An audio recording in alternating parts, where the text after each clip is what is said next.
Boa noite. Esta é uma palestra online Nova Era, a primeira que estaremos fazendo todas as segundas-feiras nesse canal.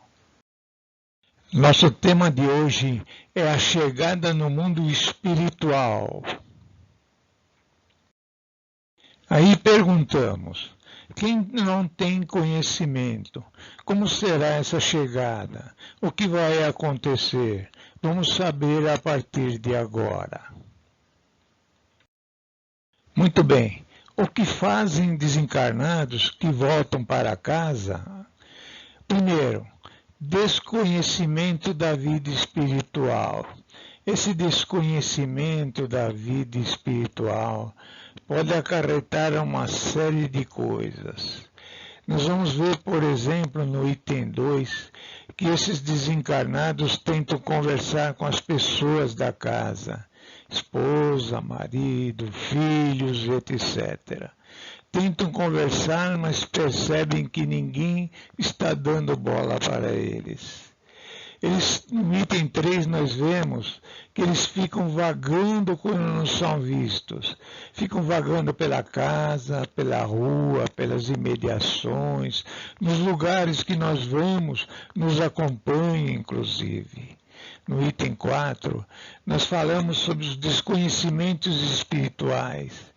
Aqueles que têm o desconhecimento espiritual não aceitam socorro, apesar de espíritos familiares, espíritos amigos, tentarem de todos os modos chamar a atenção para eles. Mas, pela situação em que se encontram, sem o conhecimento necessário, não conseguem ver esses chamados. No item 5, nós vamos ver que, apesar de merecimento, essas pessoas ou esses espíritos não veem os entes queridos, apesar de estarem muito perto deles. Prosseguindo, vamos tentar entender o que representa o desconhecimento espiritual. No item 1, será que é certo falarmos descansou? Entre os humanos isso é comum. As pessoas não esclarecidas espiritualmente dizem que aquele desencarnou, descansou. Ele agora está no céu descansando, junto aos demais parentes. Isso não é uma verdade espiritual. No item 2, nós entendemos que o espírito nunca descansa. O Chico diz isso muito bem. Ele fala uma frase que ele fala, que os espíritos nunca descansam. Pelo contrário, chegam alguns a trabalhar às 24 horas do dia. No terceiro item, o Chico dá mais um lembrete para a gente, só no ventre materno. Ou seja, o Chico fala que o espírito só descansa quando está no ventre materno. E ainda assim, depende muito dos seus futuros pais. No item 4, nós lembramos que Deus criou o mundo em 6 dias e descansou no 7º. Isso é o que diz a Bíblia, não é? Mas nós entendemos diferente dentro do Espiritismo. No Espiritismo nós entendemos através da Gênese de Kardec que nós somos lembrados que a ciência explicou esses 6 dias em 6 períodos, ou seja, o astronômico, o primário, a transição, o secundário, o terciário e o quaternário. Temos também um lembrete de Jesus, quando ele fala em João 5,17. Meu Pai trabalha até agora, e eu também. Nesta segunda proposta, vamos tentar entender como adquirir o merecimento na nossa chegada. Para começar, vamos ver o que os espíritos fazem e qual é o trabalho espiritual. No item 1, o espírito não descansa nem nas colônias espirituais. Lá mesmo, durante a sua evolução, eles trabalham até 24 horas ininterruptas. Nós vemos isso no livro Vivendo no Mundo dos Espíritos, do Espírito Matrícia. No segundo item, existe trabalho para todos? Isso é uma outra coisa importante do mundo espiritual, ou mais precisamente nas colônias. Existe trabalho para todos, independente da profissão que exerceram na Terra. Nós vimos o caso de André Luiz, no livro Nosso Lar, que queria exercer medicina, mas foi esclarecido e passou a fazer trabalhos até de limpeza do chão nas câmaras de recuperação.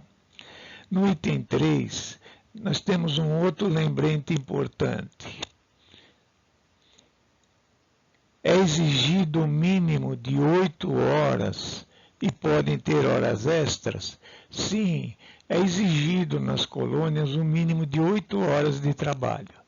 Mas aqueles espíritos que estão mais equilibrados e com maior tempo na colônia, podem e devem fazer horas extras de até 4 horas. Já aqueles que se adaptaram à nova situação, praticamente nem dormem mais, que é o caso da Patrícia, como falamos antes, ou seja, ficam 24 horas acordados. No item 4, nós vamos falar uma outra coisa importante, né? O que é que eles comem, o que eles usam, o que eles fazem nas colônias espirituais. O trabalho deles são inúmeros, alguns na fábrica de suco, outros na de tecidos, já outros em atarefas em geral. Enfim, os muitos serviços disponíveis, até lembrando a nossa vida de encarnal, onde temos vários tipos de trabalho. No item 5, nós falamos sobre a colônia Nosso Lar, onde, num consenso que foi feito através de um livro, dizem os espíritos a nós que são mais de 100 mil trabalhadores trabalhando na colônia Nosso Lar. Isso o André Luiz nos fala e mostra para a gente a quantidade e como os espíritos é importante trabalhar no mundo espiritual. Agora, nesse slide, nós vamos ver como é o descanso nas colônias. No primeiro item, alguns precisam ainda de descanso? Lógico que alguns ainda precisam, como vemos em alguns relatos de livros sobre o mundo espiritual. Quando desencarnados, continuamos com os nossos vícios e defeitos. Entre eles, o descanso é necessário para alguns e até a alimentação igual à da terra. No item 2, nós perguntamos se todos têm remuneração. Lógico, todos os espíritos que trabalham têm uma remuneração, a qual varia de entendimento, equilíbrio, conhecimento, tipos de trabalho e etc.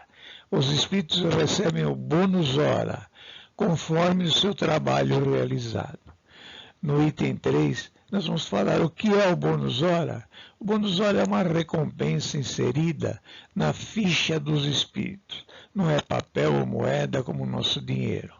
Pode ser duplicado ou até triplicado, conforme o sacrifício dos espíritos nos trabalhos que realizam na colônia.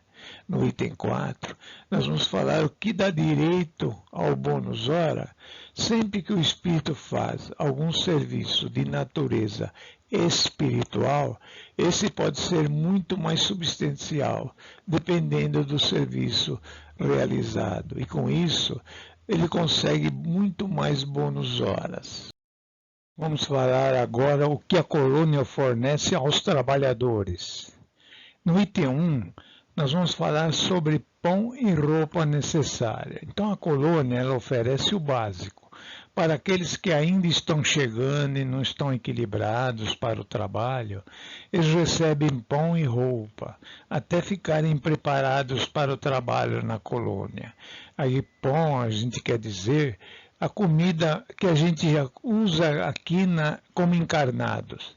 Ou seja, aquele que gostava de uma macarronada vai comer uma macarronada e assim por diante. Nós continuamos com os mesmos vícios daqui da Terra. No item 2, nós falamos, é aqueles que se esforçam. O que acontece? Então, após a adaptação à nova vida espiritual, aqueles que se esforçam fazendo algo mais passam a ter mais regalias, tais como roupas melhores, podem comprar casa, frequentar os eventos sociais, frequentar as escolas dos ministérios e etc. E aqueles ociosos vestem o básico? Lógico que aqueles que não se esforçam ficam ociosos, e mesmo nas colônias temos espíritos que, ainda acostumados ao plano terreno, preferem ficar usufruindo do descanso e, por falta ainda do esclarecimento quanto à evolução necessária, ficam ociosos até que a ficha caia. E aí procuram o trabalho necessário e o estudo para ter uma vida melhor quando reencarnarem novamente. No item 4, são 72 horas por semana, duplicata ou por duplicata. Mas o que seria isso? Como vimos antes, são obrigatórios pelo menos 8 horas por dia.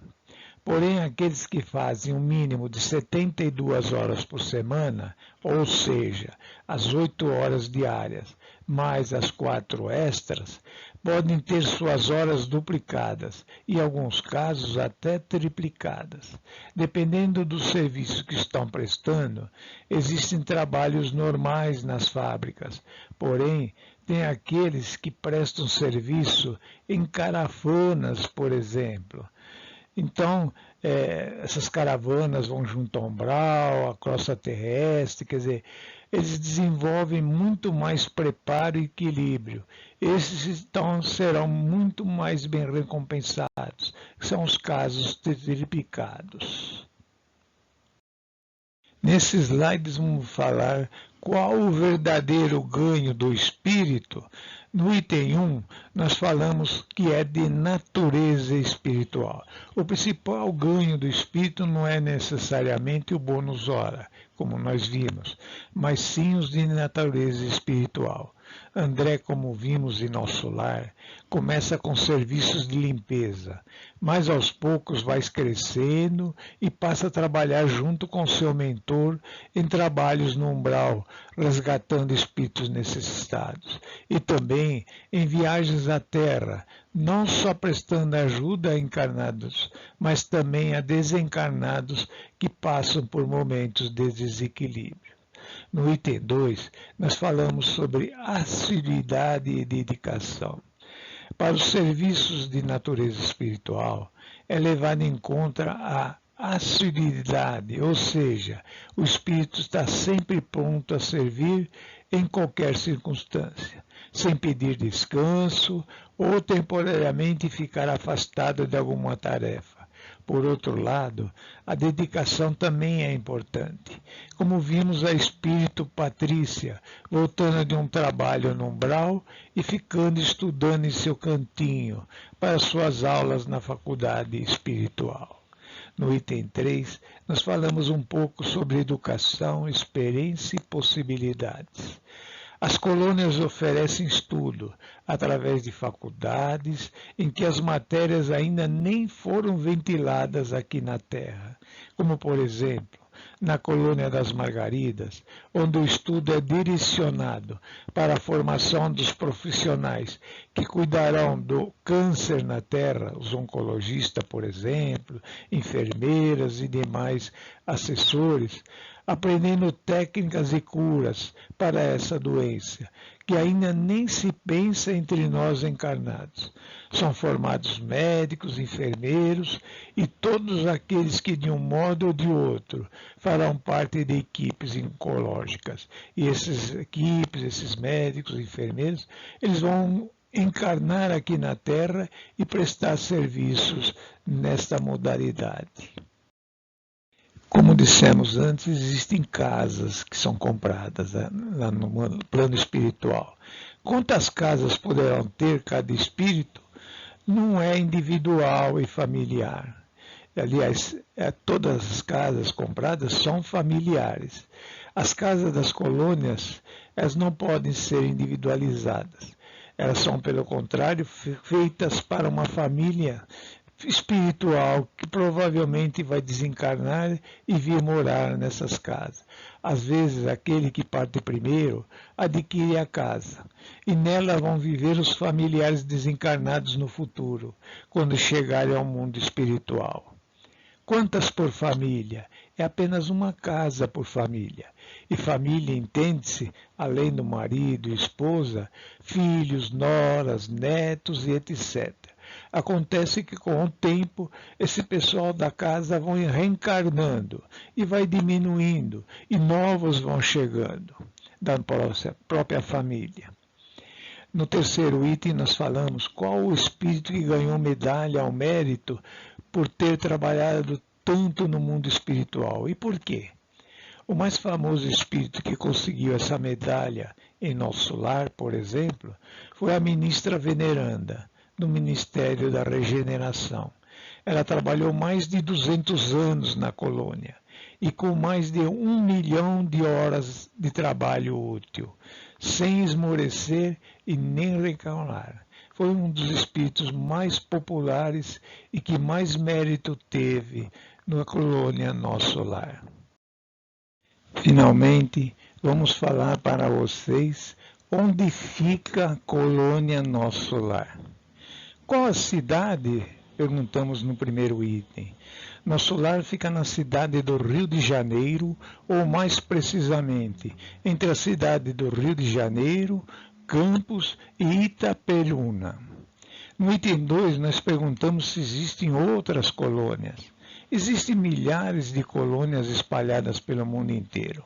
Só no Brasil foram catalogadas e são conhecidas 58 colônias espirituais, sendo algumas especializadas no tratamento de certos tipos de doença, bem como na formação de profissionais para encarnarem e desenvolverem novos tratamentos e recursos na Terra. No item 3, sabemos para qual colônia iremos? Pelo esquecimento quando reencarnamos, não temos lembrança nem conhecimento da colônia que viemos. Via de regra, voltamos para a nossa de origem. Porém, tem algumas alternativas viáveis, que envolvem sintonia com encarnados de outras diferentes da nossa. Por exemplo, nos casos de casamento com espíritos de colônias diferentes, que poderemos residir em colônias diferentes de nossa origem, bem como nos casos de doença no desencarnar, que necessitam de tratamento em uma colônia específica. Esta foi a primeira palestra online Nova Era. Toda segunda-feira estaremos proporcionando mais uma palestra para vocês. Fiquem com Deus.